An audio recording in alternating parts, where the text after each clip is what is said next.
नमस्कार, मैं हूं दीपाली राणा। आप देख रहे हैं कमोडिटी कॉल और आज की स्ट्रैटेजी पर हम फोकस करेंगे। हमारे साथ रहेंगे टेक्निकल आईक्यू के प्रोप्राइटर अखिलेश जैन और साथ ही बात करेंगे सोने की। पोपली ग्रुप के डायरेक्टर राजीव पोपली भी हमारे साथ बने रहेंगे। गोल्ड प्राइसेस इनफैक्ट सबसे पहले आपकी स्क्रीन पर लेकर भी आते हैं और जानने की कोशिश करते हैं कि यहाँ से प्राइसेस को लेकर क्या आउटलुक बन रहा है इस समय का। अगर आप हाल देखेंगे गोल्ड का तो इंटरनेशनल मार्केट्स में जो भाव देखने को मिल रहा है वो $3168 का है। आज भी आधा पौने 1% की गिरावट देखने को मिल रही है और अपने 5 वीक के लोज पर इंटरनेशनल मार्केट्स में गोल्ड कारोबार कर रहा है। घरेलू बाजार में भी लगातार हमने प्रॉफिट टेकिंग देखी है सोने के भाव में। आज भी दबाव के साथ ही ट्रेडिंग हो रही है। 91,800 के आसपास ट्रेड कर रहे हैं। तो यहाँ पर हमने लगातार एक नरमी आते हुए देखी है और दरअसल जो ट्रेड ऑप्टिमिज्म जो बढ़ा है उसके बाद ये प्रॉफिट टेकिंग हमने आते हुए देखी है। कहीं ना कहीं जो इन्वेस्टर्स का इंटरेस्ट है वो थोड़ा सा शिफ्ट होता हुआ दिखाई दिया है फ्रॉम गोल्ड।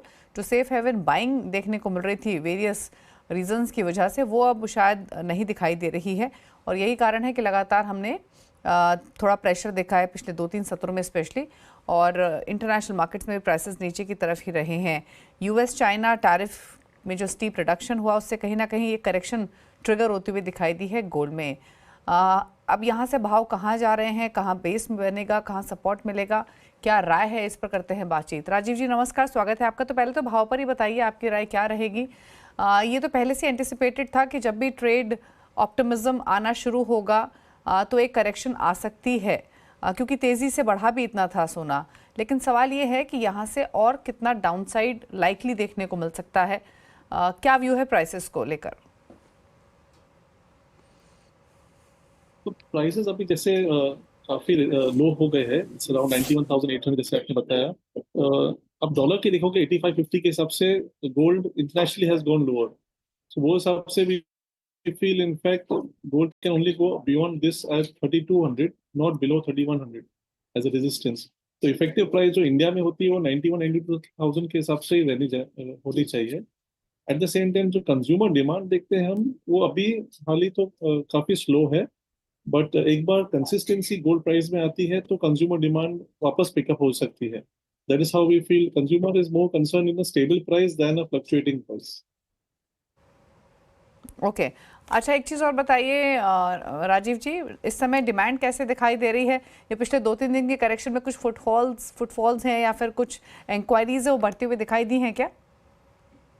श्योर, जब प्राइसेस लो जाती है कंज्यूमर वेट एंड वॉच, तो वो एक बात हो जाती है कि कंज्यूमर सोचते हैं कि एक बार स्टेबिलिटी प्राइस में आ जाए तो वो परचेस फिर से शुरू हो सकती है। सो बिकॉज ये डिप पे जा रही थी, कंज्यूमर डिमांड हेल्ड अप हो जाती है। अब जब स्टेबल हो जाएगी तो कंज्यूमर डिमांड फिर से लौट सकती है। That is how we see it. And in fact जब भाव बढ़ता है तब कंज्यूमर डिमांड भी बढ़ जाता है इनफैक्ट, कि कंज्यूमर को लगता है कि और भाव बढ़ने वाला है। ओके तो कैसी वेडिंग डिमांड कैसे एंटिसिपेट कर रहे हैं कंसीडरिंग कि वेडिंग्स से पहले यहाँ पर भाव भी हल्का हुए हैं थोड़ा? So this is the main season for wedding purchase, because wedding जैसे हम देख रहे हैं जून जुलाई से नॉर्मली शुरू हो जाती है। उनकी परचेज पहले से ही हो सकती है। एंड इनके स्पेशली वेडिंग में जो शॉपिंग होती है वो काफी प्लान परचेज होती है। तो ऑर्डर्स उनके bespoke jewellery sizes wise and काफी एक प्रोसेस होती है वेडिंग शॉपिंग की। तो ये मई एंड जून में शुरू हो सकती है as soon as we see the gold prices are stable. Okay ठीक है, चलिए शुक्रिया राजीव जी क्विकली कमेंट करने के लिए। हमारे साथ अखिलेश जी बने हुए हैं। अखिलेश, आपकी राय क्या है प्राइसेस पर? कहाँ सपोर्ट देख रहे हैं, क्या व्यू है इन स्तरों से?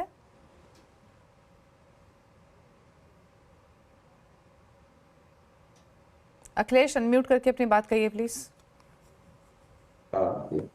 हाँ देखिए, हमने ऊपर के प्राइसेस से अराउंड 3440 के आसपास से यहाँ पे एक डीप करेक्शन देखा। जैसे ही ट्रेड वॉर से लेकर यहाँ पे ईजनेस आया तो यहाँ पे एक डीप करेक्शन जैसे एक्सपेक्टेड था वो यहाँ पे देखने को मिला। मुझे लगता है कि प्राइस ने एक सिग्निफिकेंट करेक्शन ले लिया है। ऊपर से देखे तो अराउंड 10% का यहाँ पे करेक्शन देखने को मिला है। मुझे लगता है कि प्राइजेस यहाँ पे अराउंड 31-35 के आसपास कहीं ना कहीं एक बार एक बार शॉर्ट टर्म के लिए बेस बना सकते हैं और प्राइजेस वापस से ऊपर की तरफ आ सकते हैं। हालांकि जिस हिसाब से जियोपॉलिटिकल टेंशंस ईज हो रही है तो मुझे लग रहा है कि एक अपसाइड कैप भी रहेगा विच इज अराउंड 3275। तो मुझे लग रहा है कि प्राइजेस अभी इसी रेंज के अंदर सबड्यूड रहेंगे और कोई भी फर्दर एक क्लू का वेट करेंगे। प्राइजेस के अंदर नेक्स्ट फॉल इसी रीजन से आ सकता है टेक्निकली कि प्राइस 3135 के लिए डिसेसिवली मेंटेन करे, तो वहां पर एक पॉसिबिलिटी है कि $100 का करेक्शन आए। बट मुझे लग रहा है कि एक बार यहाँ पे पुल बैक देखनी चाहिए। लेवल स्पेसिफिक बात करें और आज के सत्र की बात करें, क्योंकि इवनिंग में डेटा भी है, तो मुझे लगता है कि एक बार एक राउंड में 500 के आसपास प्राइस मिलते हैं, तो यहाँ पर खरीदारी की जा सकती है। एक राउंड में 250 का स्टॉप लॉस लगा है। ग्रेजुअली मुझे लग रहा है कि भाव बाढ़ में 200 और यहाँ से फर्दर आज और कल के सत्र में देखने को मिल सकता है। तो निचले स्तरों से बिकॉज एक सिग्निफिकेंट करेक्शन है, इंपॉर्टेंट सपोर्ट्स के आसपास है, तो खरीदारी कर सकते हैं। 300-400 पॉइंट्स नीचे मिलता है तो गोल्ड। जी ओके, और इन्वेस्टमेंट पॉइंट ऑफ व्यू से क्या व्यू रहेगा गोल्ड पर इन लेवल से? रेंज डी है, टुकड़ों में बाय किया सकता है 3135, बट एक अपने को ओपन रखना पड़ेगा। मुझे लग रहा है कि अगर यहाँ पर एक कोई भी कंसर्न वापस डीपर होते हैं, तो एक पॉसिबिलिटी है कि लास्ट डिप यहाँ पे 3025 के आसपास तक आए, तो इन्वेस्टर्स को यहाँ पे पार्ट्स के अंदर बाइंग करनी चाहिए। मुझे लग रहा है कि 91,000 से लेकर 87,500 ये एक रेंज रहेगा जहाँ पे एक्यूमुलेशन कर सकते हैं। वहां से मुझे लगता है कि वापस से एक एक्सेलरेशन, वापस से पुल बैक आना चाहिए, और प्राइसेस हमको 96,000 के आसपास वापस शॉर्ट टर्म के अंदर, शॉर्ट टू मीडियम तक देखने को मिलते हैं। जी ओके, ठीक है, चलिए, तो ये तो बात हुई गोल्ड की। आगे बढ़ेंगे और अब बात कच्चे तेल की कर लेते हैं, जहां पर घरेलू और इंटरनेशनल दोनों मार्केट्स में गिरावट है। ब्रेंट इस समय वापस $63, $63.5 के आसपास ट्रेड करा है 4% गिरावट के साथ। घरेलू बाजार में भी 4% के लॉसेज हैं और प्राइसेस यहाँ पर 5200 के आसपास आ चुके हैं।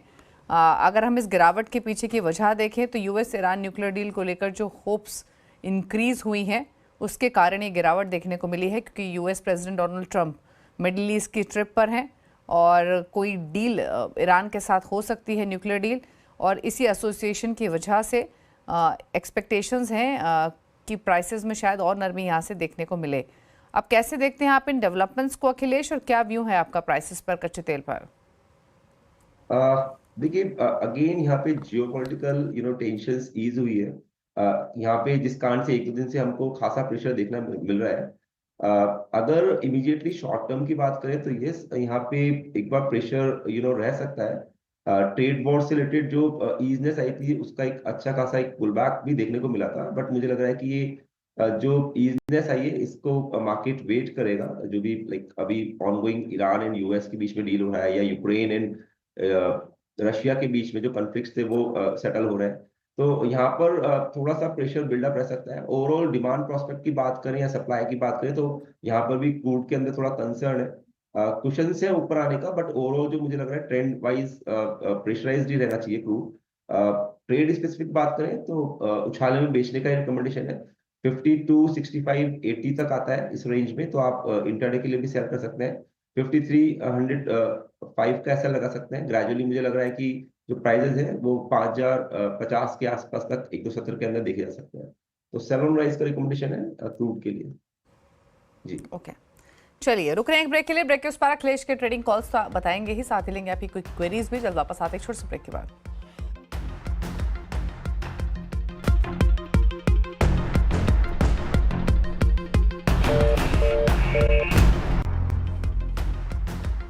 आप दे रहे कमोडिटी कॉल। अब बात करते हैं ट्रेड्स की और आपकी क्विक क्वेरीज की। तो अखिलेश बताइए, पहले तो आपने कुछ ट्रेडिंग कॉल्स जो आइडेंटिफाई की हैं। यस, 2-4 सत्रों के लिए आप नेचुरल गैस में बाई कर सकते हैं। यहाँ पे प्राइजेस 298-99 के आसपास चल रहे हैं। मुझे लगता है डिप्स पे बाय किया सकता है। केवल 295 के नीचे का स्टॉप लॉस प्लेस करें। ग्रेजुअली मुझे लगता है कि 320 तक के प्राइजेस यहाँ पे 102 सत्रों में देखने को मिलने चाहिए, और वहीं 320 के ऊपर यहाँ पे मेंटेन करेगा तो फिर एक फर्दर रैली यहाँ पे देखने को मिलेगी। कॉपर में फॉर शॉर्ट टर्म आप सेल कर सकते हैं। 860-61 तक यहाँ पे पुल बैक मिलता है, तो सेल करके जाना चाहिए इस कॉन्ट्रैक्ट को। 865 का स्टॉप लॉस प्लेस करें। ग्रेजुअली 846 के आसपास मुझे लगता है प्राइजेस यहाँ पे देखने को मिल सकते हैं। जिंक में कॉन्ट्रा कॉल रहेगा। जिंक में एक बार बाय की सकती है आज के सत्र में।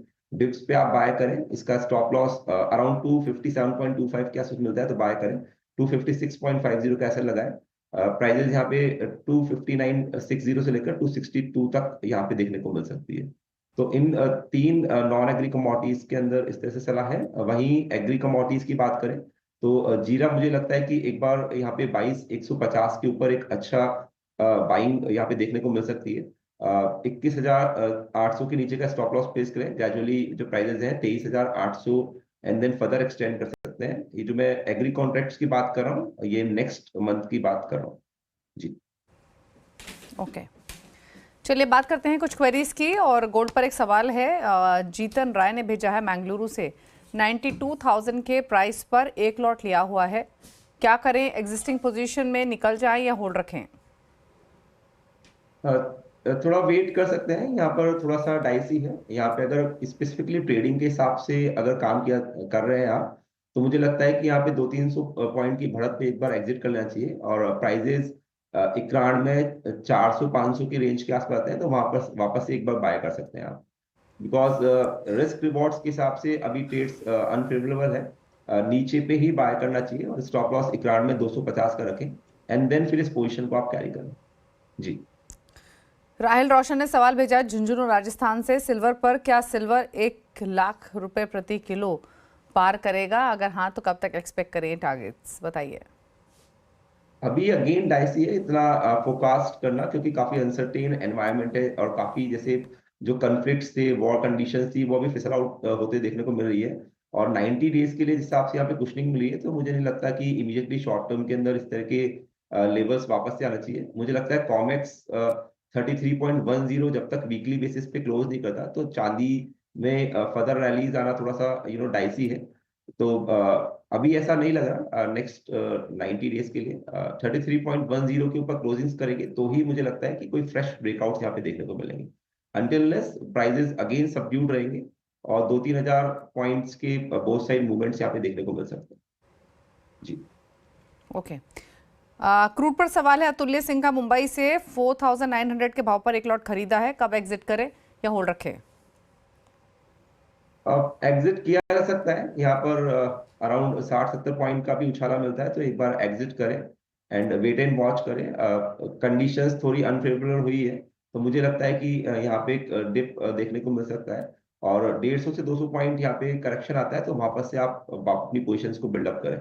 अभी के लिए 60-70 पॉइंट्स ऊपर मिलता है तो एग्जिट करना चाहिए जी। बात करते हैं अगले व्यूअर से। हल्दी पर सवाल है सुगंधा देसाई का, वडोदरा गुजरात से। 13,650 के भाव पर 5 लॉट लिए हैं इन्होंने हल्दी के। जानना चाहते हैं क्या करें इस पोजीशन में, बताइए। Sorry, just a moment, just a moment.